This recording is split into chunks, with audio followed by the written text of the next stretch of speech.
시편 75편 7절 말씀, 시편 75편 7절 말씀 같이 읽습니다. 오직 하나님께서 재판장이 되시나니 그분께서 한 사람을 낮추시고 다른 사람을 높이시느니라. 하나님께서 재판장, 재판장이 되시나니 이랬는데 사실은 재판장이란 말은 없고요. God is the judge. 그냥 하나님께서 판사시다 이 말이에요. 재판, 그래서 이제 높여서 재판장이 되시나니 이랬는데 재판장이신 하나님 이렇게 했는데 오늘은 시편을 공부하는데 이 시편도 아삽의 시고 노래입니다. 잠깐 기도하고 시작합시다. 위대하시고 거룩한 주 하나님 감사합니다. 하나님께서 은혜와 복을 주셔서 오늘 주의 말씀이 은혜롭고 권능있고 경외롭고 영감 있게 잘 선포되게 해주시고 듣는 모든 분들도 믿음으로 말씀을 받아서 마음에 잘 간직하고 쌓아두고 이 말씀들을 잘 사용할 수 있도록 인도하여 주시옵소서. 하나님 하나님 매주 모이는 분들이 그냥 관습적으로 습관적으로 모임을 갖는 것이 아니라 하나님의 말씀에 늘 새롭게 반응하고 마음에 은혜가 차고 넘치는 그런 시간이 되도록 인도하여 주시옵소서. 말씀이 저희 안에 참 능력 있게 권능 있게 그렇게 일하기를 원합니다. 또 열매 맺게 해주십시오. 감사드리며 주의 성도 합니다. 아멘. 시편을 75편을 공부하겠습니다. 아삽은 성전에서 뭐한 사람? 노래하는 사람이라 했죠. 아삽은 성전에서 노래하는 사람. 그리고 대건자였습니다. 악장에게 이 말은 그가 쓴 이 시를 연주용으로 만들어서 성전 성가대에서 함께 노래하도록 했다 이 말입니다. 그게 악장에게예요. 근데 거기다 위에 보면 알다스엣 이 말 나오죠. 알다스엣이란 말인데 시편 전체에서 이게 150편 중에서 4편이 알다스엣이란 말이 나와요. 알다스엣. 그 뜻은 뭐냐면 멸하지 마소서, 멸망시키지 마소서 이 말입니다. Do not destroy 이 말이에요. Do not corrupt 이런 뜻인데 이는 주의 백성 이스라엘을 우리는 징계를 하시고 우리를 이방인들 이교도들 땅에 흩으시고 이렇게 심판도 하시는데 우리를 멸망시키지는 말아 주시옵소서 이 말입니다. 나를 징계하시고 나를 이렇게 채찍질 하시고 that's okay. 그러나 나를 멸하지는 마소서. 주의 백성 이스라엘을 멸하지 마소서. 이게 알다스엣입니다. 이 시편은 전체가 이스라엘과 주의 재림에 관한 겁니다. 본문을 보면 주 예수님께서 직접 1인칭 주어로 내가 이게 아삽이 주께서 이렇게 안 하고 75편 2절 보면 내가 회중을 받아들일 때 있죠. 주께서 회중을 받아들일 때 이래 안 돼 있고 내가 when I shall receive, when I shall I 이래 나온단 말이죠. 2절, 3절, 4절, 5절, 6절 다. 주님께서 아삽의 입을 통해서 1인칭 그 주인공 시점으로 1인칭 주어로 말씀하고 계십니다. 대언자 아삽의 입을 통해서 주님께서 친히 내가 이렇게 말씀하고 계시는 겁니다. 이 시편은 주께서 재판장, 심판자라는 사실을 선포하고 있습니다. 그분은 온 땅을 심판하시고 모든 사람을 재판하시는 대심판관, 그런 심판관이십니다. 우리는 모두 예외 없이 주 앞에서 심판을 받습니다. 그리스도인들이 받는 심판이 그리스도의 심판석입니다. 그리스도의 심판석. 로마 14장 10절에 그런데 내가 어찌하여 내 형제를 판단하냐, 어찌하여 내 형제를 무시하느냐, 우리가 다 그리스도의 심판석에서 우리가 다 해석가 다 all이거든. 우리가 다 we all. 우리가 다 그리스도의 심판석 앞에 서리라. 이 말씀에 따르면 우리가 형제를 판단하고 무시한 것에 대해서 그리스도의 심판석에서 심판을 받는다는 사실을 알 수 있습니다. 우리는 무슨 쓸데없는 말을 하든지 심판날에 그것에 대해서 회개복을 해야 됩니다. 예외는 없습니다. 심판에서 면제도 없습니다. 심판석에서 단 한 명도 면제되는 사람 없습니다. 우리가 다 이 말씀대로 모두입니다. 주님은 모든 종들로부터 각자 회개복을 받습니다. 우리는 성도들로 내 청지기 직분에 대하여 회개복을 하라 이런 주의 음성을 들을 때 우리 자신에 대해서 직접 하나님께 설명해야 됩니다. 로마 14장 12절에 그럼 이와 같이 우리 각 사람한테 각이 뭐예요? every 우리 모든 사람이 말이에요. 자신에 관하여 하나님께 회개복을 하리라. 우리가 자신에 대해서 우리는 남을 이야기하지 않습니다. 저 사람 어쩌고 이런 걸 말할 필요. 우리는 남을 평가하라는 명령을 받지 않습니다. 우리는 남에 대해서 주님께서 네 형제 그 사람 어떤 사람이냐 이런 건 묻지 않아요. 그런 질문은 아예 없고 우리가 그런 일 할 일은 없어요. 응? 베드로한테 요한은 어떤 사람이냐, 요한은 뭐래느냐 이런 건 없어요. 응? 저한테 누구 그 사람 어떠냐, 김 목사는 어떠고 정 목사는 어떠냐 이런 건 안 묻는다고. 진짜 그 인간 같지 않은 놈이었죠. 그런 거 내가 답할 일이 없다. 나 진짜 사고 싶어 미칠지 몰라도 그런 거 말할 일이 없어요. 각자 자기 자신에 대해서 회개복을 하는 거예요. 이것이 그리스도의 심판석입니다. 남이 나에 대해서 뭐라고 말하는지 그런 거 신경 쓸 필요 없습니다. 그런 일은 있을 수가 없어요. 이 세상에서 너무 많죠. 남이 나에 대해서 이렇게 말하고 저렇게 말하고. 한국 사람들은 남의 평가에 굉장히 민감해가지고, SNS에 뭘 보면 전부 다 남이 어떻게 했나. 그게 반이 굉장히 민감해, 보면. 남이 어떻게, 외신은 우리를 어떻게 평가하는가. 그게 뭐가 중요합니까, 그게. 그게 뭐가 중요해. 외신이 뭐라고 하든지. 그런데 그 한국 사람들 심성 자체가 이 남의 평가에 굉장히 민감하고 이 체면 문화라 그러죠. 굉장히 민감해. 저는 이게 그런 게 너무 없어가지고 지금 또 오히려 문제가 좀 돼요. 너무 없어가지고 좀 문제라는데, 그래도 사회생활 하려면 그런 게 있어야 된다 그러잖아요. 남의 시선, 남의 평가, 이거는 내가 남의 판단은 사도 원래 그래서 그건 내게 아무것도 아니라고. 그건 아무것도 아니라고. 근데 막 그거 들으면 막 속이 터지고 부해가 나고 막 뒤집어지고 막 속이 볶이고 이런 사람 있죠. 여러분, 그거는 해결하려고 하지 말고 회개해야 됩니다. 해결을 하려고 하지 말고 회개를 해야 돼요. 그거는 좋은 거 아니에요. 응? 자, 고린도후서 5장 10절. 우리가 반드시 다 그리스도의 심판석 앞에 나타나려니 이로써 각 사람이 좋은 것이 나쁜 것이든 자기가 행한 것에 따라 자기 몸에 이루어진 것들을 받으리라. 우리가 다 반드시 다 모두가, 각 사람이 했죠. 각 개개인이 말이에요. 각 사람이 이래. 하나님은 재판장이고 우리는 반드시 그분 앞에 서게 된다는 사실 한 가지만 분명히 알고 기억해도 이 땅에서 우리의 삶은 완전히 달라집니다. 많은 성도들이 주를 믿는다고 하지만 심판의 교리는 그거 잊어버린 채 평소에 그 의식조차 하지 않고 삽니다. 이거 의식만 해도요, 상당히 달라져요, 삶이. 제가 전에 대학 다닐 때 중간에 사정이 좀 경제 사정이 어려우니까, 중간 학교 그만둔 걸 뭐라 그래? 휴학이라는. 야, 그 단어 생각이 안 나네. 심각하네, 이제. 나도. 휴학을 하러 갔는데 좀 늦었대, 나보고, 그 교무처 직원이. 내가 지금 등록금도 못 내겠고, 안 되겠다.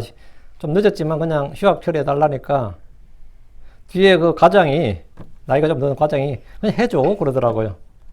그 앞에 직원이 뭐라는지 뒤로 딱 돌아보면서, 곧 감사했습니다. 그러더라고요. 과장님 꼭 감사했어요. 이래. 그 감사했어요. 이 말이 모든 걸 설명해줘요. 그 말은 뭐죠? 지금은 티끌라도 하나 잡히면 안 된다 이 말이지. 공무원이든 뭐든 다 제일 핵심이 뭐죠? 감사야. 그게 제일 그들이 가장 그들을 바드링하는 게 뭐죠? 회계감사든 무슨 직무감사든 무슨 감사했다는 말은 군인이든 경찰이든 검사든 다 마찬가지입니다. 직무검열, 검열, 감사 이런 말은 다 스트레스를 엄청 주는 거예요. 근데 여러분한테 우리 다 그리스도 심판석에 감사했어요. 그러면 어때요? 신경 자체, 의식 자체를 안 한다고. 우리 다 그리스도 심판석에서 설명해야 되고, 이거 다 우리가 해야 되는 거 전부 다 이거 회개 보고야 됩니다. 이거 생각해 본 적 있습니까? 평소에 생각 안 하고 산다고. 아마도 거의 생각 자체를 안 하고 살 겁니다. 그런 거 없는 줄로 생각하고 살 겁니다. 그러니까 삶이 개판인 거예요. 개판이라도 뭐죠? 부대 끼질 않아. 마음속에 별로 나 이래 살아서는 안 되는데 쉽지도 않다고. 성경 분명히 말합니다. 베드로전서 4장 5절에 그들은 산 자들과 죽은 자들을 심판할 준비가 되신 분에게 회개 보고를 하리라. 우리 주께서는 심판자의 힘을 기억해야 됩니다. 그래서 심판석에서는 주 예수 그리스도가 우리의 재판장이 되실 겁니다. 자, 본문 보겠습니다. 시편 75편 1절입니다. 주께 오 하나님이 우리가 감사를 드리나이다. 주께 우리가 감사를 드리나이다. 반복이죠. 이는 주의 이름이 가까이 있음을 주의 놀라운 일들이 선포하기 때문이니다. 주께 오 하나님이여 우리가 감사를 드리나이다. 이 말 1절에 2번 반복이 됩니다. 같은 말을 반복하는 것은 그 의미를 강조하기 위함입니다. 주께 감사를 드린 것은 감사는 뭐다? 영적 희생물임. Spiritual sacrifice예요. 감사는 우리 입술의 뭐다? 열매입니다. 주와 그분의 이름을 기억할 때, 주의 일을 기억할 때, 주께서 베푸신 은혜를 생각할 때 우리는 자연스럽게 그분께 감사를 드리게 됩니다. 이 생각하고 기억하는 것, 거기서 감사가 시작되는 겁니다. 생각하고 기억한다, 이거. 생각하고 기억한다. 내가 그 사람이 나에게 어떤 존재인지를 생각하고 기억해. 그분이 나에게 어떤 일을 해줬는지를 생각하고 기억해. 그럼 당연히 뭐죠? 감사가 되는 거지. 이 평소에 누가 뭘 해줘도 그걸 자기 권리인 줄 아는 사람도 있죠. 호의가 권리인 줄 아는 사람도 있다고요. 그런 사람 감사 안 합니다. 당연한 건 줄 알지. 근데 어느 자기도 뭐 해줄 입장에 처하게 되고 비단 입장에 내면 이제 뭐가 되죠? 아, 내 부모가 아니면 내 누가 나한테 뭐 그걸 해줬구나. 이게 생각이 나고 기억하게 된다고. 그럼 뭐죠? 생각하고 기억나면 뭡니까? 감사가 된다고요. 응? 그게 감사예요. 데살로니가서 5장 18절에 모든 일에서 감사하라. 이것이 그리스도 예수님 안에서 너희에 대한 하나님의 뜻이니라. 모든 일에서 in all things, in everything, in everything, 모든 일에서 감사하라. 주님을 알면 알수록 주께 감사를 드리게 됩니다. 시편 136편 25절에 모든 육체에게 음식을 주시는 분에게 감사하라. 그분의 긍휼은 영원하도다. 모든 육체에게 음식을 주시는 분에게 감사하라. 우리가 식사를 할 때마다 감사기도를 하는 것은 바로 이 말씀이에요. 모든 육체에게 음식을 주시는 하나님께 감사하라. 주께서는 모든 음식을 주시는 분이고 모든 창조물은 선하고 감사함으로 받으면 거부할 것이 하나도 없기 때문입니다. 우리가 주께 감사를 드린 것은 항상 우리를 그리스도 안에서 승리하게 하시고 우리를 통해 모든 곳에서 그분을 아는 냄새를 풍기게 하시는 하나님이기 때문입니다. 성경 모든 일로 우리 주 예수 그리스도 이름으로 항상 하나님 곧 아버지께 감사를 드리라고 합니다. 모든 일에서 이게 핵심입니다. 이 시편을 쓴 아삽은 주께 감사를 드린 것은 주의 이름이 가까이 있음을 주의 놀라운 일들이 선포하기 때문이라 하였습니다. 아삽은 영적으로 상당히 예민하고 그 영적 감수성이 그 영적 감각이 좀 예민했던 사람이에요. 어떤 사람들은 뭐 하나님께서 뭐 기적을 일으켜도 표적을 일으켜도 무덤덤한 사람이 있고 아주 작은 일에도 센서티브하게 하나님께서 은혜를 베푸셨구나 이런 사람이 있다고. 센서티브한 사람이 좋겠어요? 무딘 사람이 좋을 것 같아요? 다른 건 좀 무디더라도 이 하나님께서 베푸신 일, 여기는 영적인 감수성은 좀 예민해야 돼. 이게 좀 예민해야 돼. 그래야 이 감사가 잘 나온다고요. 근데 지금 1절 말씀에, 75편 1절 말씀에 따르면, 왜 이렇게 감사를 하느냐, 이게 나오잖아요. 주의 이름이 가까이 있음을 주의 놀라운 일들이 선포하기 때문이다. 그러니까 주께서 행하신 일들이, 주께서 행하신 그 놀라운 일들이, 주님이 우리와 함께 계시는구나, 우리에게 가까이 계시는구나 하는 걸 뭐라고요? 알게 해준다는 거예요. 여러분은 어떨 때 주님이 내게 가까이 있다, 주님 나와 함께 계시다, 주님 내 안에 계시다, 이런 걸 깨닫습니까? 알게 됩니까? 평소에 알질 못해, 거의. 응? 주의 이름이 가까이 있다는 것은 모든 사람이 다 알 겁니다. 주의 이름은 모든 사람의 생각과 마음과 말 속에 있습니다. 얼마나 가까이 있냐면 저는 이 불신자들 입에서도 주의 이름이 나오는 걸 자주 듣습니다. 불신자들이 주의 이름이 나올 일이 뭐가 있겠어요? 욕할 때마다 나오잖아. 오 마이 갓 그러잖아. 지저스 크라이스트 그러죠. 여기 영화를 보든 드라마를 보든 미국 영화를 보면 뭐 그냥 이 깡패들 입에서 나오는 게 지저스 그러잖아요. 믿음의 고백이야? 그건 아닐 거 아니야. 그들의 이름이, 주의 이름이 얼마나 가까이 나면 그들은 그분의 거룩하고 영화로운 이름을 모독할 때 사용하고 있지만 그분의 이름은 늘 그들의 마음에 입에 가까이 있다는 것을 결코 부정할 수 없습니다. 전 예수님 몰랐다 그러면 뭔 소리, 네 입에서 몇백 번 나왔다고 그럴 거예요. 평소에 몇천 번 나왔다고 그럴 거예요. 네 수시로 내 이름 불렀다고. 주의 이름은 가까이 있는 정도가 아니라 심히 가까이 있습니다. 주의 말씀, 주의 진리는 이 세상에서 멀리 떨어져 있어 아무도 알 수 없고 찾을 수 없는 것이 아닙니다. 신명기 3장 14절에 오직 말씀이 내게 심히 가까이 있어 내 입에 있으며 내 마음에 있나니 그러므로 내가 그것을 행할 수 있느니라 하십니다. 복음의 말씀은 온 세상에 이미 널리 선포되었고 모든 사람의 귀에 닿았으며 입으로 그 이름이 나옵니다. 로마 10장 8절에 그러나 그것이 무엇을 말하느냐, 말씀이 내게 가까이 있어 내 입에 있으며 내 마음에 있느니라 하시나니 곧 우리가 선포하는 믿음의 말씀이라. 말씀이 가까이 있다고요. 다음, 주의 이름도 가까이 있습니다. 주의 말씀이 가까이 있고 주의 이름이 가까이 있다고요. 주의 명령도 가까이 있습니다. 신명기 3장 11절에 내가 이날 내게 명령하는 이 명령은 내게 숨겨지도 아니하고 멀리 있지도 아니하니라. 내가 내게 명령하는 이 명령은 내게 가까이 있다고, 숨겨진 게 아니란 말이죠. 멀리 있지도 아니하니라. 주의 구원도 가까이 있습니다. 주의 오심도 가까이 있습니다. 로마 13장 11절에 또 때를 알거니와 지금이 우리가 잠에서 깨어야 할 바로 그때니 이는 지금 우리의 구원이 우리가 믿었을 때보다 더 가까이 있기 때문이라. 가까이 있다고요. 그 간절한 소원이 뭡니까? 지금 미국서에 별로 그런 거 없지만 한국서는 지금 이제 곧 김장철이라 그러거든요. 11월, 12월 되면. 김장 당하면 그래요. 내년 김장은 이 땅에서 안 담게 해주시옵소서 하면서. 내년 김장은 이 땅에서 안 담게. 어디서? 예. 그렇지.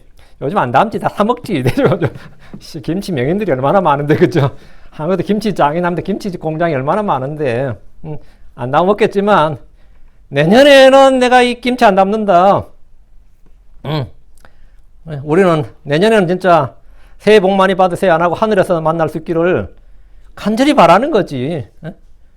여러분 그래요. 기도할 때 우리 어머니는 내 손으로 장례 안 치르게 해주시옵소서. 나는 내 딸들 내 아들들인 내 몸 장례 치르지 않게 해주시옵소서 하고 기도해요. 나 우리 교회 성도를 한 명도 장례 안 치렀으면 좋겠네. 아멘. 오케이. 믿음대로 될지어다. 내년에는 우리 교회에서 떡국 안 먹도록 교회에서 떡국 먹는 일이 없도록 우리가 반드시 저 위에서 만날 수 있도록. 응? 왜? 우리가 믿었을 때보다 훨씬 더 가까이 있다고요. 여러분 어느 날 당황하지 않도록 하세요. 응? 이렇게 빨리 올 줄은 몰랐습니다. 그런 거 없다고. 응? 제가 동주를 이름 지을 때 동주가 인학이거든요. Walk with God이에요. 하나님과 함께. 그러니까 그 동주 세대에 함께 올라가겠다는 소망을 가지고 내가 저 이름을 지었다고 제가 알지 모르겠네요. 하나님께 함께 올라가기 위해서 하나님께 그냥 올라가려고 더 가까이 있다고. 주의 심판도 가까이 있습니다. 그러니까 주의 말씀, 주의 명령, 주의 오심도 가까이 있지만 주의 심판도 가까이 있다고요. 주께서는 우리와 멀리 있지 않고 가까이 있습니다. 주의 의는 멀리 있지 않습니다. 이사야 46장 13절에 내가 나의 의를 가까이 가져올 터인지 그것이 멀리 있지 아니할 것이요. 우리의 심판자는 멀리 계시지 않습니다. 야고보서 5장 9절에 형제들아 서로 불평하지 말라 그리하여 너희가 정죄를 받지 아니하리라. 보라 심판자께서 문 앞에 서 계시느니라. 심판자께서 문 앞에 매우 가까이 있다고요. 주께서는 여러분이 부르면 항상 들리는 거리에 있습니다. 5분 거리에 있는 게 아니라 여러분이 아무리 나지막하게 불러도 주님이 들을 수 있어. 그런 거리에 있다고 주님이. 여러분이 아무리 혼자 웅얼거려도 주님이 충분히 들을 수 있는 거리에 있습니다. 주께서 믿는 자들 곁에 계시며 우리 안에 계십니다. 주의 날에는 주께서 행하시는 일들을 통해 온 세상의 모든 사람이 주의 존재와 그분의 이름과 그분의 권능과 그분의 심판을 알게 될 겁니다. 온 이스라엘은 그들이 배척했고 십자가에 못 박아 죽였던 예수가 그들의 주요 그러심을 알게 됩니다. 2절 내가 회중을 받아들일 때 내가 곧바르게 재판하리라. 내가 회중을 받아들일 때 내가란 말은 이 시를 쓴 아삽이 아니라 아삽을 통해 말씀하시는 주 예수 그리스도입니다. 주께서 1인칭 주인공 시점으로 내가라고 하시는데 2절부터 6절까지가 모두 그렇게 하신 말씀입니다. 내가 회중을 받아들일 때 이 회중은 이스라엘의 회중을 말합니다. 성경에서 회중이라는 단어는 거의 다 이스라엘을 가리키는 말입니다. 신약에서 믿는 자들을 회중이라고 그러지 않고 뭐죠? 교회라고 그러죠. 내가 곧바르게 심판하리라. 이 말씀 첫째 이스라엘을 곧바르게 공의롭게 의롭게 심판하신다는 겁니다. 이스라엘은 주 예수 그리스도를 거부하고 불신하고 배척했습니다. 그런 그들이 주의 재림 때 회개하고 민족적 회심을 통해 주 하나님을 믿게 되면 주께서 그들을 받아주신다는 겁니다. 내가 받아들인데 그런데 당연히 심판은 있죠. 그때에 내가 곧바르게 재판하리라. 하나님의 심판은 언제나 곧바르게 의롭게 진행됩니다. 하나님의 심판은 굽은 것이 없습니다. 왜곡된 것이 없고 부정이나 불이나 뇌물받고 외몰시함이 전혀 없습니다. 주님의 심판은 그래요. 세상에서 심판은 뭐예요? 세상에서 변호사들 하는 일이 뭐예요? 의뢰인이 뭐죠? 부탁하는 대로 처리해 주는 거예요.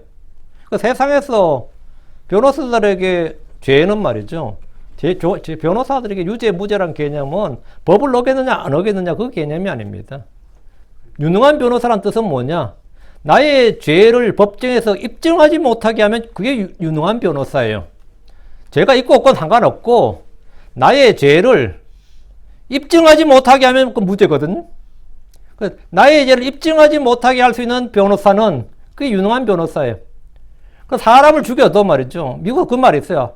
유명한 로펌에 그 죽인 지 3시간 안에만 신고하고 돈 쓰면 무죄 만든다 그래요. 왜 어떻게 무죄를 만드냐 그러면 유죄를 입증하지 못하게 하면 된다는 거예요. 그러니까 증인을 구워서 하든지 증거를 조작하든지 입증하지 못하면 무죄. 무죄란 죄가 없다는 뜻이 아니라 죄를 입증하지 못했다는 뜻이다 그래요. 그러니까 주님께서 뭡니까? 오 로이얼스 그러잖아요. 우리는 율법사들이 화가 있으리로다는데 이게 뭐예요? 오 변호사들이 화가 있으리로다고 하네요. 그게 성경에 로이얼스 변호사들이 화가 있다고. 미국의 변호사들이 그 말 듣기 싫어서 어토니라고 그러잖아요. 성경에 그 말 없으니까. 하나님의 심판은 언제나 의롭습니다. 굽은 것이라 매몰치함이 없습니다. 다음 여기서 심판을 의롭게 한다는 뭐냐? 둘째 이방인들, 즉 민족들의 심판입니다. 주의 재림 때 주님은 여호사밧 골짜기로 민족들을 부르시고 그들 심판하시는데 어떻게 심판하신다고요? 예, 여기 나오는데 올바르게, 곧바르게, upright, 딱 올라오게 그렇게 재판하신다 이거예요. 주님께서 그날 목자가 양과 염소를 분류하듯이 주의 좌우편으로 의로운 자들과 사악한 자를 분류하시며 왕국에 들어갈 자와 지옥으로 갈 자를 분류하십니다. 마태복음 25장 34절에 그때 왕이 자기 오른편에 있는 자들에게 이르되 오라 내 아버지께 복받은 자들아 너희는 세상의 창건 이후로 너희를 위하여 예비된 왕국을 상속받으라 했습니다. 이 재판은 그들이고 주께 곧 주님이 형제들이라 부르는 그들에게 어떻게 했느냐에 따라서 받게 될 심판입니다. 이 재판에서 심판자는 주 예수 그리스도입니다. 요한복음 5장 22절 아버지께서 아무도 심판하지 않으시고 오히려 모든 심판을 아들에게 맡기셨으니 그 주님은 예수님이 심판관이다 말이죠. 5장 21절 또 그가 사람의 아들이므로 그에게 또한 심판을 집행할 권위를 주셨느냐. 심판을 집행할 권위도 주님께 있다 이거예요. 그 심판자도 주님이시고 그 집행도 주님이 하신다고. 이 땅에서 지금은 주 예수 그리스도를 구원자로 부르지만 그날의 사람들은 주 예수님을 심판자로 부르게 됩니다. 3절 땅과 거기에 모든 거주민은 해체되었도다. 내가 그것의 기둥들을 붙들고 있느니라. 셀라 나오면 다 재림의 문맥이에요. 땅과 거기에 거주민이 해체되었다는 말은 문자 그대로 보면 이 베드로서 3장 10절이에요. 그렇죠? 베드로 3장 10절에 10절로 12절이 뭐냐면 천년왕국이 끝난 후의 일인데 자 베드로 3장 10절 그러나 주의 날이 밤에 도둑같이 오리니 그날에는 하늘들이 큰 소리와 함께 사라지고 원소들이 뜨거운 열에 녹으며 땅과 그 안에 있는 일들로 불태워지리라 했거든. 그러니 여기 보면 이게 이 말씀인가 보다 싶다고 이게 해체되었다 이 말 때문에. 근데 여기서 말한 주의 날은 대환란을 건 주의 날이 아니고 천년왕국 뒤의 일이에요. 베드로 3장 10절은 연대기적으로 약 1000년의 차이가 있다고. 그래서 아래에서는 이 날을 하나님 나라라 부르는데 11절 12절 그런 얘기 모든 것이 해체될지인데 너희가 어떤 사람이 되어야 마땅하겠느냐 모든 거룩한 행실 속에서 하나님을 따르는 가운데 하나님 날이 오는 것을 기다리고서 들으라. 그날에 하늘들이 불이부터 해체되고 원소들로 뜨거운 열로 녹으려니 여러분 해체되고 이 나올 해체. 그러니까 주의 날 하나님 나라 부르는 이 날 땅과 거기에 모든 거주민이 해체됩니다. 시편의 본문은 지금 아삽의 이 본문은 대환란의 문맥이지 천년왕국 이후 이야기는 아니라고요. 그럼 온 땅이 완전히 해체되어 사라진 것이 아니라 주께서 내가 그것의 기둥들을 붙들고 있느니라 그랬죠. 기둥들을 붙들고 있다는 말은 뭐죠? 완전히 해체된 건 아닌 거죠. 그 베드로서 3장 10절 이야기는 아니단 말이지. 이거 부분적인 거란 말이죠. 그죠? 본문이 내가 그것의 기둥들을 붙들고 있느니라 해야 땅의 기둥들을 주님께 붙들고 있단 말이죠. 그럼 땅이 뭐 되는 거죠? 레노베이션 되는 거라고요. 땅이 새롭게 되는 거란 말이지. 이거는 뭐냐면 야곱의 고난의 날, 즉 대환란의 어떤 사건입니다. 주의 날 땅과 거기에 모든 거주민이 해체되는 것이 무엇인지 관련 구절을 찾아봐야 되죠. 그러면 이사야서 13장 13절 24장 3절 4절 예레미야 4장 2, 3절 여기에 해당되는데 이사야 13장 13절 그러므로 내가 만군의 주의 진노 가운데 그의 맹렬한 분노의 날에 하늘들을 흔들며 땅을 제자리에서 옮기리니 이건 큰 지진을 말해요. 그래서 섬들이 사라지고 산들이 무너지고 막 이 땅이 평지가 되고 이런 게 막 되는 거 있잖아요. 그 땅을 제자리에서 옮기리니 이 말이에요. 그게 뭐냐면 땅이 해체되었다 이 말입니다. 무너지고 이런 거죠. 이사야 24장 3절 4절에 땅은 철저히 비워지고 철저히 노략을 당하리니 주께서 이 말씀을 하셨느니라. 땅이 애곡하고 사라지며 세상에 회약하여 사라지고 땅의 오만한 백성이 쇠약해지며 이 말도 여기 해당되는 거지. 그 땅이 황폐하게 되고 땅의 거주민들이 불에 타서 적게 되었다고 하는 것은 이 사건이 본문에 해당되는 말씀이다 이거예요. 예레미야 4장 23절 25절 내가 땅을 보니 보라 땅이 형태가 없고 비어 있었으며 하늘들을 보니 그것들은 빛이 없었고 내가 산들을 보니 보라 산들이 떨며 모든 작은 산들도 가볍게 움직였고 내가 보니 보라 사람이 없었으며 하늘들의 모든 새들이 도망갔고 이 전부 다 주의 날 이야기예요. 그러니까 주의 날 땅의 큰 지진으로 섬들이 없어지고 산들이 무너지고 도시들이 무너지는 상황이 그런 상황이지만 주께서 땅의 기둥들을 붙들고 계신다 이 말입니다. 4절 내가 어리석은 자들에게 어리석게 굴지 말라 또 사악한 자들에게 뿔을 들지 말라 말하였노라. 주께서 하신 말씀이에요. 주께서 어리석은 자들에게 어리석게 굴지 말라 이렇게 말씀하셨다는 거예요. 어리석은 자가 성경에 따른 정의가 뭐죠? 그의 생각 속에 마음 속에 하나님이 없다는 자들이죠. 그게 성경이 말하는 어리석은 자예요. 이 생각이나 마음에 하나님이 없다는 사람들, 무신론자들은 다 어리석은 자들인데 불신자들은 다 어리석은 자고 주를 믿지 않는 자는 다 어리석은 자입니다. 그게 다 주님께서 바보라고 하는 사람들이에요. 주의 말씀을 믿지 않는 자도 어리석은 자입니다. 심판이 없는 줄로 아는 자들도 어리석은 자입니다. 부활 그런 거 없다는 사람도 어리석은 자예요. 자신의 죽음 위에 무엇이 있는지 자기가 죽은 후에 자기 혼이 어디로 가는지 모르는 사람들 어리석은 자입니다. 내가 죽어서 내 혼이 어디로 가는지, 누구와 함께, 누구에게 가는지 모르는 이들이 이따 해서 아무리 잘난 체 자기를 자랑하고 뽐내고 뭐 거만하게 말해도 죽어보면 그만큼 우리 석은 자가 없는 거예요. 내가 헛살았다 싶은 게 뭐죠? 지옥 간 모든 사람들이 인생 다 헛사는 거예요. 내가 뭐 여기서 뭐 박사학위를 몇 개 받았고 뭐 얼마나 돈을 많이 벌었고 얼마나 뭐 했고 사람들이 얼마나 존경을 받았는지 몰라도 자기는 지금 지옥에서 불타 죽는데 뭐 땅에서는 뭐 그 사람 기념관 짓고 뭐 출판에 열고 영화도 만들고 말이죠. 응? 해마다 뭐 하고 그게 뭔 소용 있어? 응? 한국 사람도 그렇잖아요. 지금 자기는 지옥에 불타고 있는데 뭐 자식들은 뭐 제사 지내고 있고 말이지. 뭐 황당하죠. 그러니까 주께서 어리석게 굴지 말라. 주께서 사악한 자들에게 뿔을 들지 말라. 뿔을 들지 말라. 성경에서 뿔을 들지 말라. 성경에서 뿔이란 말이 뭐냐면 힘과 권력과 권세와 영광이에요. 근데 이거는 성경에서만 그런 게 아니라 일상생활에서 쓰이는 어법입니다. 성경에도 보면 구원의 뿔이란 말이 나오고 우리의 뿔, 내 뿔이란 말도 나옵니다. 내 뿔, 구원의 뿔, 우리의 뿔. 시편 89편 17절에 이는 주께서 그들의 힘의 영광이심이라 또 주의 호위 안에서 우리의 뿔이 높여지리라. 여러분, 우리의 뿔이 높여지리라 했거든요. 우리의 뿔. 또 시편 89편 24절에 그런 나의 신실함과 긍휼이고 함께하리라. 또 나의 이름 안에서 그의 뿔이 높여지리라.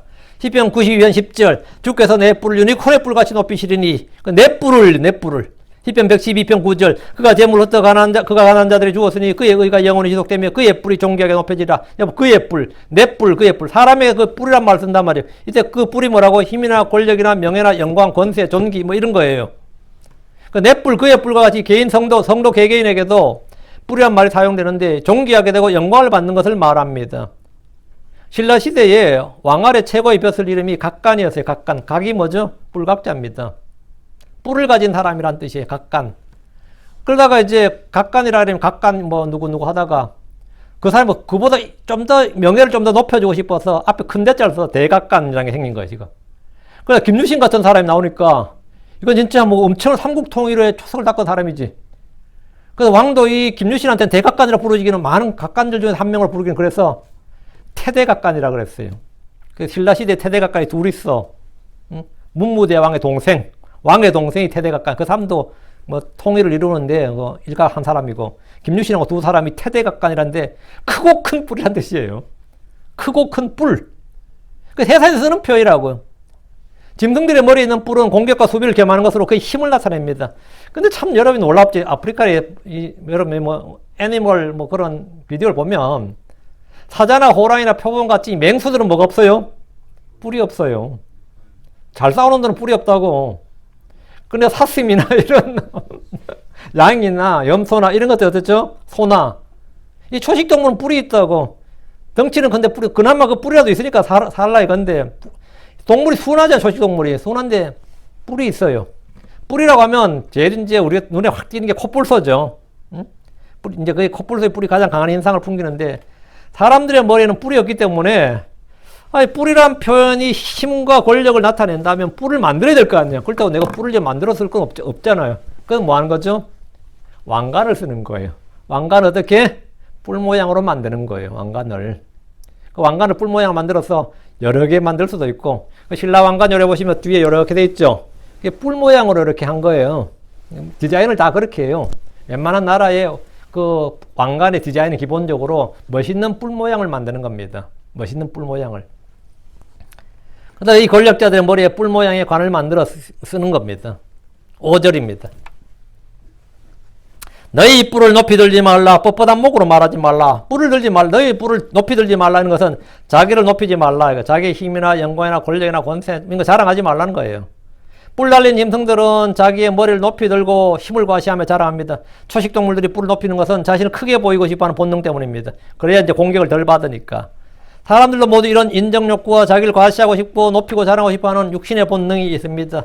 사람들이 그게 다 있어요. 누구나 다. 크리스천이 되어서도 이런 것이 쉽게 없어지질 않습니다. 목사가 돼도 없어지지 않고 선교사가 돼도 없어지질 않아요. 그건 직업하고 상관없습니다. 응? 성경은 자기를 부인하라, 자기를 낮추라, 자기를 십자가에 못 박고 죽은 자로 여기라고 함에도 불구하고 너희 자신을 죽은 자로 여기라 이렇게 하는데도 많이들이 자기를 높이지 말고 자랑하려 듭니다. 자기를 높이고 자랑하려 많이들이 자기를 높이고 자랑하려 듭니다. 응? 살아있네. 이 말이 좋은 말 같아요. 아, 살아있네. 죽어 있어야지. 응? 성질도 죽고 뭐 다 죽어야지. 아, 살아있네. 그럼 그 좋은 말. 아야, 나 안 죽었어. 이래봬도 아직 나 안 죽었어. 그 좋은 말 같아요? 응? 옛날 옛적에 죽었다. 응? 나 옛날 옛적에 죽었다. 응? 그래서 나중에 뭐 애들이 이제 우리 동기들이 내가 막 걔 소식이 있고 그렇게 몇십 년 소식이 끊어졌다고 그래가지고 우리 형한테 연락이 왔더라고. 소식을 전해달라 그런다고 나한테. 내가 우리 홈페이지 보여줘라 그랬거든요. 내 소식 알고 싶으면 우리 홈페이지 알려줘라. 그 쉽다 AV1611 단넷이라고. 어? 그 시골에 동기들한테 형이 내보다 3살 위인데 형한테 내 소식 물으면 내 홈페이지 가르쳐줘라 그랬어요. 홈페이지 가르쳐줘라. 아, 동창회 한번 나오라, 한국 한번 나오라 그래라 그러면 20몇 년 전에 죽었다고 그래라 그랬어요. 그 사람 86년 5월에 죽었다고 알려줘라 그래. 그들이 알던 난 죽었다고. 지금 많은 그들이 알던 내가 아니야. 그러니까 날 만나봐야 소용이 있어 없어? 없어요. 그 사람 옛날 죽었다고 일러줘라. 근데 아이 살아있네 그러면 어떻게 되겠어요? 아이 내가 간증을 잃어버린 거지. 살아있긴 뭘 살아있어. 나 죽었는데. 내가 예수님과 함께 죽었는데. 이 사람들에게 칭찬과 영예와 인정을 받고 싶어하는 것은 죽을 때까지 좀처럼 없어지지 않습니다. 이것은 주 앞에서 자신이 아무것도 아닌 것을 깨닫기 전까지 해결되질 않습니다. 뻣뻣한 목으로 말하지 말라. 뻣뻣한 목으로 말한다는 것은 목이 뻣뻣하다 이 말이 그건 뭐예요? 거만하고 교만한 음성으로 말한 겁니다. 목소리 쫙 깔면서 딱 그런 거 있죠. 특히 군대 가면 고참들이 늘 이래요. 고참들이 빨리 몇 달 먼저 온 놈인데 목에 힘을 딱 주고 예의를 지켜라 이러면서 아주 황당해요. 고참에 대한 예의를 지켜라. 우리는 회사도 가도 그래요. 이 군사 문화가 얼마나 뿌리 깊은지 몇 달 먼저 들어오고 몇 년 먼저 들어오면 말입니까? 기수 문화가 있어가지고 선비에서 깍듯이 예의를 갖추어라 이러면서 이런 게 있거든요. 요즘 좀 덜하겠지. 제가 그 학원 다녔거든요. 근데 교원부장이 그 선생님 강의를 아주 잘하는 선생님이 있었어요. 학원에서 강의 잘하는 게 이거야. 근데 그 교원부장이 부르더니만 군대 안 다녀왔어요 이러더라고. 그게 뭔 말이야. 이러면 군사 문화가 얼마나 침투했는지 거기서 왜 군대가 왜 나와. 지 부장이다 이거예요. 그러니까 군대 안 갔다 왔어요. 뭐 이런 거. 그런데 제가 미국 왔는데 말이죠. 저희 앞집에 풀무원 다니는 아줌마가 있거든요. 남편이 풀무원 다니고 집은 이제 아줌마 집에 계시지. 근데 자기 남편은 전도를 좀 하려는데 안 믿어요. 강원도 사람인데 안 믿어. 전도를 좀 하려는데 자기 남편에 대해서 이야기를 하는 거야. 요즘 우리 남편 너무 빠져가지고 뭐 이래요. 그래. 이게 무슨 표현이지? 남편이 빠졌대. 뭐 빠져가지고 군기가 빠졌다 이 말이야. 그 여자 입에서 이게 막 자연스러운 막 군사 용어가 나오는 거야. 요즘은 뭐 잘 안 나. 이 굉장히 그 권위주의 문화, 유교주의 문화, 이 서열 문화 이런 게 굉장히 발달해 있어요 한국에. 근데 조금만 지위를 갖고 조금만 감투를 써도 뭐죠? 뻣뻣한 목으로 말을 해요. 좀 뻣뻣한 목으로 말한다. 그 주님이 뻣뻣한 목으로 말하지 말라고. 뻣뻣한 목으로 말한다는 것은 뭐냐? 거만하고 교만한 음성으로 말한 겁니다. 킹잼 성경에 목이 뻣뻣하다 이 표현 많이 나오는데 이 스티픈 넥 이 표현이고 마음이 완악하다 stiff hearted 요거는 이제 한 번 나오고 목이 뻣뻣하다는 말이 13번 이제 마음이 완악하다 이 말이 한 번 총 14번 나오는 말이에요. 주께서 이스라엘 백성을 걸어서 내가 이 백성을 보아왔는데 보라 그 백성은 목이 뻣뻣한 백성이로다 이랬어요. 목이 뻣뻣하다는 것은 뭐냐? 주 앞에서 고개를 숙이고 머리를 숙일 줄 모른다 이 말입니다. 종은 주인 앞에서 고개를 숙이고 머리를 숙이고 허리를 굽히고 때로는 무릎을 꿇습니다. 전쟁에서 포로가 되고 항복하는 자들은 아예 온몸을 숙이고 머리를 땅에 댑니다. 목이 뻣뻣하다 뻣뻣하게 말한다는 것은 그들이 건방지게 주를 대적한다 이 말입니다. 주께서는 이스라엘의 마음이 완악하고 겸손하지 않고 감사하지 않는 그들의 성품을 보시면서 너는 목이 뻣뻣한 백성이로다 이랬어요. 신명기 9장 13절에 또한 주께서 내게 말씀하여 이르시되 내가 이 백성을 보았는데 보라 그 백성은 목이 뻣뻣한 백성이로다. 그러니까 유대인들이 결코 뭐라고요? 이 성품 좋은 백성이 아니다 이 말입니다. 이 전 세계에서 가장 그 성격이 유하고 온화하고 뭐 인격이 돼 있고 뭐 예의가 바르고 그래서 유대인이 택함 받은 게 아니라 가장 성질이 더러워서 택함 받은 게 유대인이에요. 주님께서 말씀하셨어요. 너희가 의로워서 택한 게 아니다. 이건. 너희가 가장 뭐라고? 비천하고 하찮고 성질이 개 같아서 개한테 모독이다. 개 같은 게 아니라 개만도 못해서 사람이 보면 개만도 못하겠지.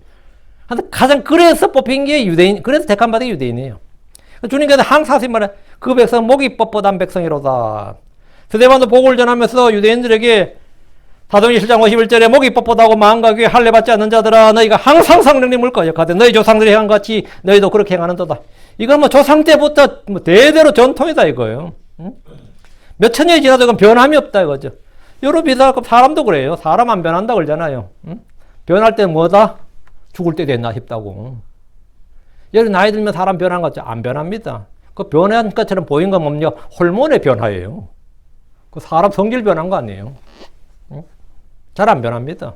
진짜 이거는 하나님께 변화를 받을 만큼 그건 십자에서 죽어야 되는 거예요. 십자에서 그리스도와 죽어야 해결되는 것이지 그냥 내가 어떻게 개선되고 개혁된 그런 건 없어요. 리포메이션 그런 건 없습니다. 주 앞에서 목이 뻣뻣한 목소리로 말하다가는 목이 꺾이고 밟히는 수가 있습니다. 주님은 자기를 높이는 자를 낮추시기 때문입니다. 6절입니다. 이런 높이는 이런 동쪽에서나 서쪽에서나 남쪽에서 나오지 아니하기 때문이로다. 그럼 이거 뭐예요? 동쪽, 서쪽, 남쪽에서 안 나오면 어디서 나온다는 거예요? 북쪽에서 나온다고요. 사람들은 자기를 높이거나 서로 칭찬하면서 높이지만 높인 일은 주께서 하시는 일입니다. 사무엘상 2장 7절에 주께서는 가난하게도 하시고 부하게도 하시며 낮추기도 하시고 높이기도 하시는도다. 주께서 높이신다고.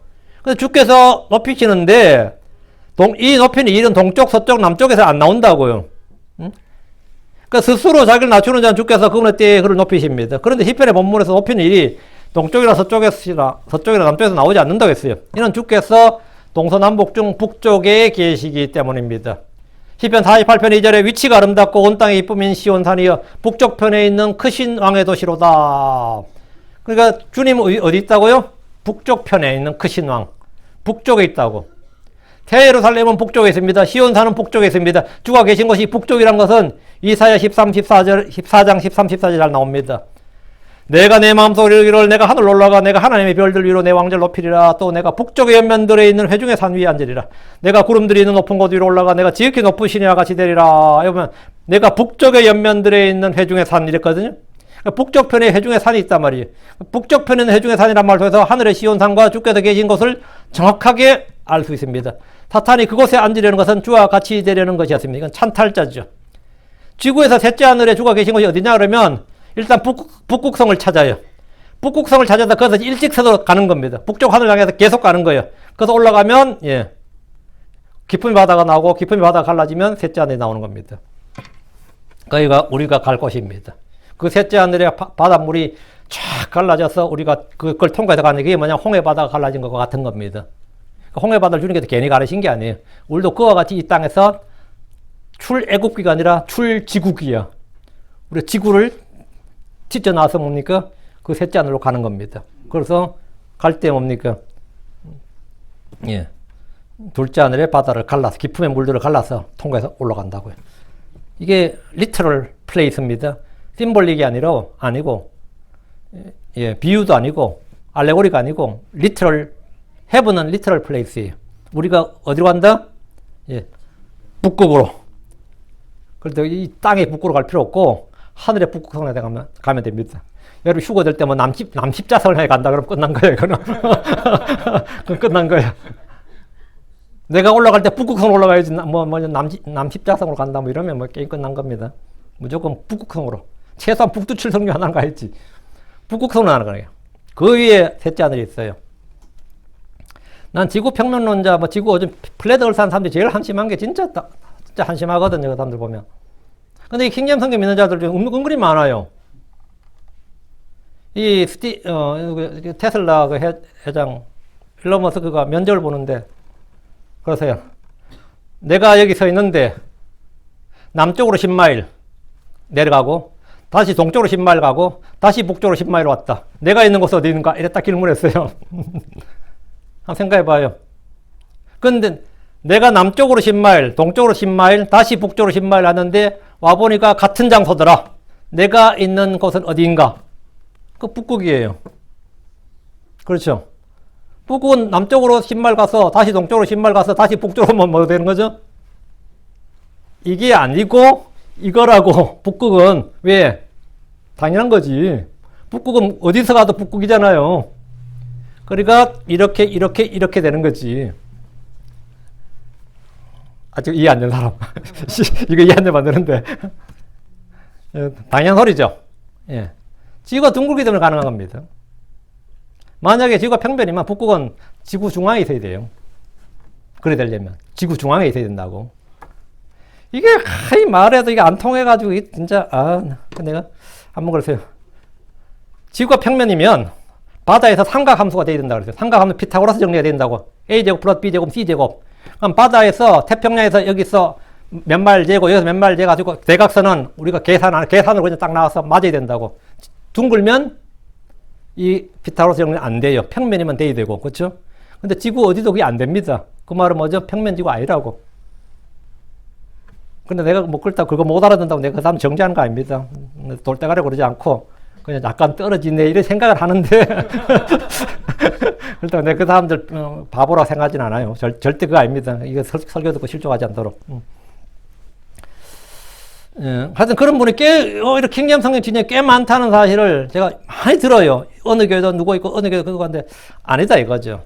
하여튼 우리는 셋째 하늘 주가 어디 계시냐 이러면 하늘이 어디 있냐 우리가 나골이 어디냐 그러면 우리는 지도상으로 표시할 수 있다고요. 공간 벡터로 확인할 수 있다고 벡터로. 여러분 수학 시간에 벡터 배우죠. 그거를 좌표를 찍을 수가 있다고. 이건 엄청난 이야기인데 이거 진짜 이 수학에서 평면에서 2차원에서 3차원으로 이 평면을 찍을 수 있다는 건 말이죠. 이걸 수학으로 계산하고 표기를 할 수 있다는 거는 진짜 이 세상을 바꿔놓는 진짜 발견이었어요. 이건 뭐 설교할 얘기가 아니고 실절. 그러나 하나님께서 재판장이시로다. 그분께서 한 사람을 낮추시고 다른 사람을 높이시느니라. 6절과 7절 이어서 읽으면 북쪽이라 해야 될 곳에 뭐죠? 그러나 하나님께서 이랬죠. 하나님께서 주께서 계신 왕자의 저소가 바로 북쪽이기 때문입니다. 하나님께서 재판장입니다. 사람을 높이고 낮추시는 일은 전적으로 재판장이신 주님이 하신 일입니다. 지금 7절에 그분께서 한 사람 낮추시고 다른 사람을 높이시느니라. 이 말씀을 이 땅에 사는 사람들이 늘 궁금해하는데 왜 이렇게 세상 불공평한가? 세상은 왜 이렇게 평등하지 못하고 공평하지 못한가? 이 질문에 완벽한 답을 줍니다. 그분께서 한 사람을 낮추시고 다른 사람을 높이시니라. 그래서 낮추고 높이고 크게 하고 작게 하는 게 뭐라고요? 누가 하는 일이라고? 주님이 하시는 일이라고요. 주님이 하시는 일이라고. 근데 마침 나가 높으면 좋은데 낮아. 그럼 세상 불평할 일이 아니야. 주님한테 이야기해야지. 응? 사람은 태어날 때부터 모두가 다 다릅니다. 인생은 결코 공평하지 않습니다. 이것을 인정하기 싫어도 인정하고 알아야 되는 불편한 진실입니다. 빌 게이츠는 인생이란 결코 공평하지 않다. 이 사실에 익숙해져라 그랬어요. 응? Life is not fair. Get used to it. 그건 당연한 소리다 이거예요. 조금도 틀린 말이 아닙니다. 세상은 공평하지 않습니다. 삶은 공평하지 않습니다. 기회는 공평하지 않습니다. 사람이 공평에 매달리면 불평과 원망만 생깁니다. 사람은 날 때부터 외모가 다 다릅니다. 어떤 사람은 피부가 깨끗한데 어떤 사람은 안 좋습니다. 어떤 사람은 키가 큰데 어떤 작아요. 저는 키가 작은 것을 어릴 때 물지개를 많이 지고 지게를 많이 져서 그런 줄 알았어요. 그런데 뭐 내 아들 보고 딸 보니까 이게 아니구나. 이건 타고 태어나는 거구나. 이게 외형적인 게 아니었다 이거죠. 물론 그 영향을 좀 받겠지만 다 달라요. 날 때부터 재능이 다 다릅니다. 힘이 다르고 건강이 다릅니다. 어떤 사람 죽을 때까지요. 치과도 안 갔다는데 뭐 죽을 때까지 이가 건강했다. 뭐 충치 하나 있었다. 뭐 이런 사람도 있어요. 중국의 마오쩌둥은 양치질을 안 한 사람이에요. 평생 양치질을 안 했다고. 그 사람이 하는 양치가 뭐냐면 풋고추를 뚝뚝 잘라가지고 대충 이렇게 하고 그게 양치였어요. 그런데 그 사람 평생 이에 한 개도 문제가 없었습니다. 그게 무언 같아요? 그건 타고나는 겁니다. 저는 벌써 임플란트 몇 개인지 모릅니다. 그 무언 차이 같아요? 그게 불공평이에요? 어디인 것 같아요? 태어날 때부터 환경이 자라는 환경이 다 다르고 언어가 다르고 민족과 혈통이 다릅니다. 어느 나라에서는 종일 일해도 하루 일당이 10불이 안 되는 나라가 수두룩합니다. 미국에서는 시간당 15불입니다. 이 캘리포니아 시간당 15불도 적다고 뭐 난리치고 있어요. 이것은 인격의 차이가 아니라 나라의 경제력이 다르고 환경이 다른 겁니다. 어떤 기자가 미국 대통령에게 이라크, 아프간에 파병된 군인들은 날마다 죽고 다치는데 독일에 파병된 군인들은 가족들과 함께 평안히 지내고 있다. 이거 불공평하지 않는가? unfair하지 않느냐? 이랬어요. 그렇지. 나토 방위군에 간, 유럽에 간 미군들은 뭐 하죠? 우리가 볼 때 놀고 먹는 거지. 그럼 월급 받잖아요. 그 전쟁 나요? 독일에 간 미군들은 어때? 평안하지. 아프간에 간 미군들은 뭐죠? 팔에 다리 하나 떨어져 나오지. 이 질문은 전에 케네디 대통령에도 어떤 기자가 베트남에 파병된 병사들과 유럽 나토 바이군에 파병된 군사들에게 한 질문인데 그때 답변으로 뭐라 했을 것 같아요? 케네디가 한 말이 있어요. 인생은 공평하지 않다. 그것이 답변이었습니다. 그건 당연한 소리다 이거예요. 인생은 공평하지 않습니다. 같은 시각에 같이 노력하지만 어떤 사람은 성공하고 어떤 사람은 실패합니다. 그것은 공평의 문제가 아닙니다. 요즘은 차별철폐란 말을 굉장히 자주 합니다. 차이를 인정하지 않는 것이 차별철폐라고 생각하는 것 같습니다. 그러나 이것은 오류입니다. 하나님 어떤 사람을 높이시고 어떤 사람을 낮추십니다. 어떤 사람을 크게 하시고 부와 명예와 권력과 장소를 주십니다. 그러나 어떤 사람은 약하고 병들고 고통 가운데 삽니다. 부자와 거지나 사람 인생은 결코 공평하지 않습니다. 그래서 이제 유대인들은 에스겔 18장 25절과 29절에 주의 길이 공평하지 아니하다 이랬어요. 이에 주님께서 오 이스라엘의 집아 이제 들으라 내 길이 공평하지 아니하냐 너희 길들이 불공평하지 아니하냐 이렇게 말씀하셨습니다. 그들은 반복해서 주의 길이 공평하지 아니하다 이랬어요. 그래서 주님께서 그러나 그들로 말하건대 그들의 길이 공평하지 아니하도다 이렇게 악유가 터졌어요. 주님과 이 백성들 사이에 논쟁이 벌어졌다고. 누가 공평하냐 공평하지 않느냐 이걸로. 주의 의는 공평합니다. 주의 심판은 공평합니다. 시편 98편 9절에 주 앞에서 기뻐하라 이는 그분께서 땅을 심판하러 오시기 때문이요 그분께서 의로 세상을 심판하시며 공평으로 백성들을 심판하실 것이미로다. 주님은 의로 공평으로 세상을 심판하십니다. 주의 심판에 어떤 이의를 제기해도 소용없습니다. 그래서 이 심판 속에서 각 사람의 보상과 영광은 다릅니다. 각 사람의 부활도 그 영광이 다릅니다.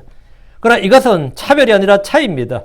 이것은 불공평이 아닙니다. 사람들마다 차이가 나는 것은 주께서 그렇게 만드셨기 때문입니다. 주께서 각 사람에게 주신 것이 다릅니다. 그렇다면 요구하시는 것도 다릅니다. 에스겔 17장 24절에 나 주가 높은 나무를 낮추고 낮은 나무를 높이며 푸른 나무를 마르게 하고 마른 나무를 무성케 하는 주를 들의 모든 나무가 알리라. 나 주가 그것을 말하고 행하였느니라. 주님이 그렇게 하신다 이거예요. 8절 이는 주의 손에 잔이 있고 그 포도주가 붉으며 그것에 혼합물로 가득하미로다. 또 그분께서 바로 그것을 쏟아내시나이다. 그러나 그것의 찌꺼기는 땅의 모든 사악한 자가 짜내 그것을 마시리라. 주의 손에는 구원의 잔이 있고 복의 잔이 있고 분노의 잔이 있고 심판의 잔이 있습니다. 본문이 말한 잔은 분노의 잔, 심판의 잔입니다. 즉 그 포도주가 붉으면 그것이 혼합물로 가득하다는 것은 분노와 심판이 그분의 손에 가득하다는 겁니다. 또 그분께서 바로 그것을 쏟아내시나이다 했는데 주께서 그분의 손에 든 잔을 쏟으시면 땅에서는 그것이 집행됩니다. 구원의 잔을 부으시면 구원이 선포됩니다. 분노의 잔이 쏟아 부어지면 이 땅은 저주와 심판이 집행됩니다. 계시록에 보면 7 천사는 진노의 잔이 아니라 컵이 아니라 진노의 병, 바틀, 진노의 병을 쏟아 부어요.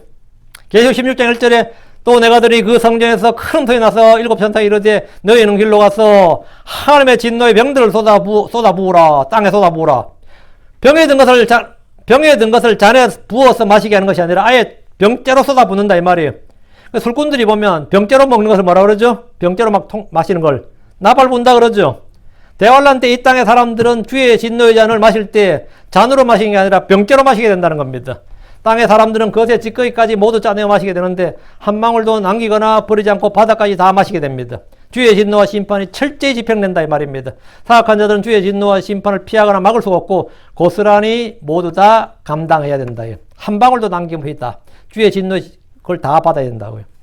9절 그러나 나는 영원토록 선포하며 나는 노래로 야곱의 하나님을 찬양하리라. 그러나 나는 이 말은 세상을 거부하고 사악한 자와 다른 나 자신을 말하고 있는 겁니다. 그러나 나는 굉장히 중요한 말입니다. 그러나 나는 영원토록 선포하며 사람들은 불평하고 욕하고 저주를 쏟아내고 불공평하다 그러고 불공정하다 그러고 별소리를 다 하더라도 그러나 나는 주를 찬양하고 감사하고 기뻐하고 노래하며 주와 그분의 말씀을 선포하겠다는 결단입니다.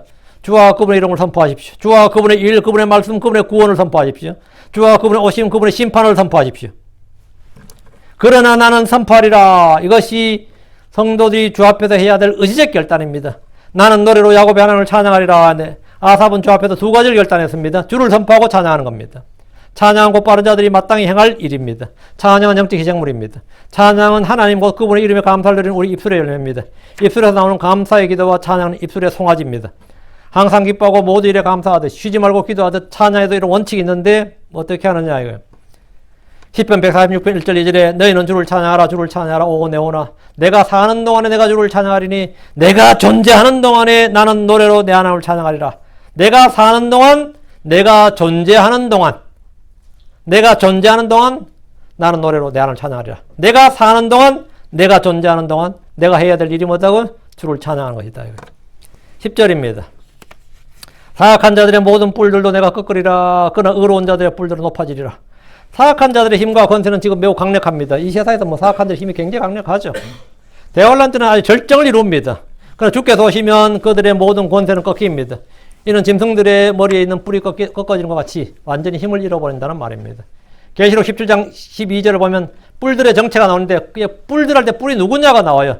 내가 본 10뿔은 10왕인데 그들이 아직 아무 왕국도 받지 못하였으나 그 짐승과 더불어 한 시간 동안 왕으로서 권능을 받느니라. 내가 본 10뿔은 10왕인데 뿔이 뭐라고요? 왕이라고. 뿔이 꺾인단 말이에요. 왕들이 전부 다 뭐라고? 죽임을 당한단 말이에요. 사악한 자들의 뿔들은 바로 이들입니다. 이들이 꺾인다는 겁니다. 그러나 의로운 자들의 뿔들은 높아지리라. 의로운 자들의 뿔이 왕이라면서요. 그럼 의로운 자들의 뿔이란 게 뭐예요? 의로운 자들은 하늘의 왕국에서 왕과 제사장이 되는 성도를 말합니다. 우리는 영보다 높아진다 이거예요. 우리는 영보다 하늘의 왕국에서 왕과 제사장으로 주님과 함께 천년 동안 통치합니다. 그날의 성도들은 주께서 주신 관을 머리에 쓰게 됩니다. 뿔들은 왕권을 말합니다. 이 땅에서 핍박을 받고 가난했고 공패했던 성도들이 그날의 머리에 주께서 주신 관을 쓰게 되고 높아지는데, 이는 감옥에서 나와서 총리가 된 요셉이나 포로로 잡혀왔던 이 유대 청년 포로 다니엘이 느부갓네살 다음 2인자가 된 그 총리가 된 다니엘 같이 그렇게 되는 것이 바로 뭐냐면 뿔들이 높아지는 겁니다. 우리는 그날의 하늘의 왕국에서 모두 왕과 제사장으로 주님과 함께 통치하게 됩니다. 여기서는 그렇게 짓밟히고 무시당하고 멸시당하고 사람들한테 뭐 찌질하도 소리 듣고 뭐하는지 몰라도 그거 너무 여러분 그거 개의치 마세요. 남들이 뭐라는 거 아무것도 아닙니다. 사람들의 평가야 뭐 그거 아무것도 아니에요. 응? 내가 주를 찬양하고 주께 감사하고 주께 내가 할 일을 하고 있으면 그러나 나로 말하건대 저놈은 맨날 뭐 돈을 못 벌면서 맨날 주님 구원 심판 뭐 이상한 소리 한다 싶어도 그 사람이 나중에 가보니 뭐가 되는 거지? 내 뿔이 높아지리라. 내 뿔이 높아지리라. 그 인생 역전이라는 게 이런 게지 뭐 로또 맞는다고 인생 역전 되는 거 아니에요. 이게 진짜 인생 역전이에요. 응? 크리스천들에게는 이 인생 역전의 찬스가 확실하게 보장되어 있다는 거, 이것도 추첨해서 하는 거 아닙니다. 로또는 추첨해서 받지만. 예수 믿고 그러나 나로 말하건대 하면서 나는 무엇을 하리라 해서 하는 사람들이 뭐 한다? 인생 역전한다고요. 그러니까 주님께서 여러분 이 땅에서 아무리 낮은 자로, 비천한 자로 그렇게 살았더라도 그거 아무것도 아닙니다. 거지 나사로가 지옥에 있는 부자를 받을 때 어떤 생각이 들었을 것 같아요? 물론 성경에는 부자가 한 이야기만 나오지 나사로가 한 이야기는 한마디 안 나오는데 그 아브라함이 이야기하고 나사로 한마디 안 하지. 나사로 뭐 했을 것 같아요? 웃었겠지 뭐. 나사로 뭐 했을 것 같아 거기서. 아브라함 이야기할 때 옆에서. 흐뭇하게 웃더라요. 어제는 그건 뭐 알 수 없는 바고 인생은 역전된 겁니다. 인생은 완전히 역전된 거예요. 그러면 여러분 나중에 이제 잠시 후에 이게 먼 옛날 먼 미래 이야기가 아니라 잠시 후에 있을 일들이에요. 잠시 잠깐 후에 있을 일들인데 생각만 해도 흥분이 되네요. 여러분 아무렇지도 않으세요? 마음이 완악해가지고 아무렇지도 않은 거 아니라니까 마음 부드럽게 자, 하나님의 말씀에 은혜를 받고 우리가 소망 중에서 이 땅에서 소망 중에 그렇게 기쁨으로 살 수 있길 바랍니다. 감사하고 찬양하고 기쁨으로 살기 바랍니다. 기도합시다. 위대하시고 거룩하신 주 하나님 감사합니다. 하나님께서 은혜 주셔서 주의 말씀을 선포했습니다. 선포한 모든 말씀들이 성도의 마음에 잘 전달되고 또 성도들이 잘 마음에 받아서 이 믿음과 잘 결합할 수 있게 해주시옵소서. 전능하신 주 하나님, 주께서 주신 말씀이 그냥 주어진 말씀이 아니라 이것들이 모두 사실이고 또 모두 성취될 말씀임을 저희가 믿고 압니다. 아버지 하나님, 잠시 후에 주께서 오실 때 또 저희가 잠시 뒤에 얼마 멀지 않아 이 가까이 계신 우리 주님을 만나게 될 때 아버지 저희가 주님 앞에서 칭찬을 받고 또 주님께서 저희의 뿔들을 높여주시는 또 그런 놀라운 일들을 저희가 경험할 줄을 믿습니다. 사랑 아버지 하나님, 모든 성도들이 이 지식을 갖기를 원합니다. 이 믿음을 갖게 하여 주시길 간구합니다. 은혜를 베풀어 주시옵소서. 선포되는 말씀마다 권능을 다하시고 은혜를 더해 주십시오. 감사드리며 주의 성기도합니다. 아멘. 아멘.